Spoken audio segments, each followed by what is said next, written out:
Welcome back here on this very windy Tuesday afternoon. Take a look at some of our peak gusts that we've seen across the valley today. Many areas seeing those gusts upper 30s to mid 40 mile per hour, but in Fargo, we've seen our peak gust at the airport. This was during the lunchtime hour of 51 miles per hour. 46 mile per hour peak gust in Grafton, 29 in Roseau, 29 in Waskish, so not quite as gusty in northern Minnesota, but 38 in Cooperstown, 43 Langdon and Jamestown.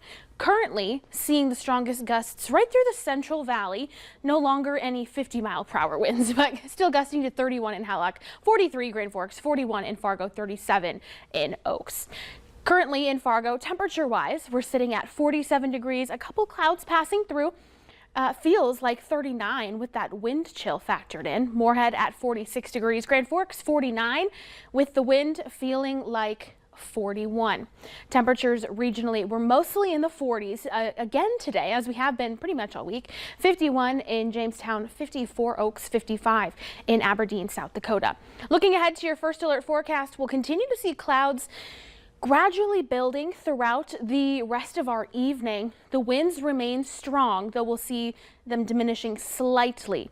Some scattered showers overnight into tomorrow morning. Notice the darker greens, yellows, and oranges for some heavier rainfall going to be off to our east. So not expecting a lot in the way of rain, but many areas seeing at least a little bit before we clear out through tomorrow afternoon, and seeing some sunshine off to the west tomorrow afternoon.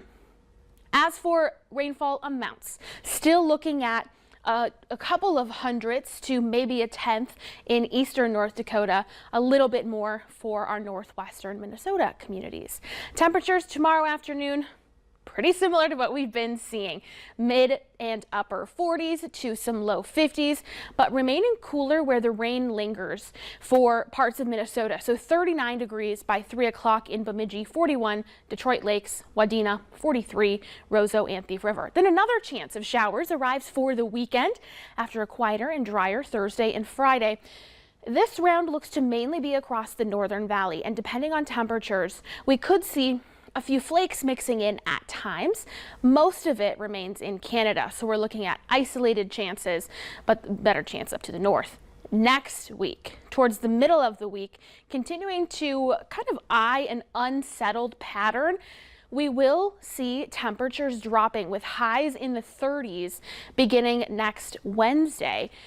There are chances for precipitation. Models still not agreeing. It's still more than a week out. The timing, the track, still seeing some question marks around that. But Bobby, we could possibly see some of our first flakes of the season.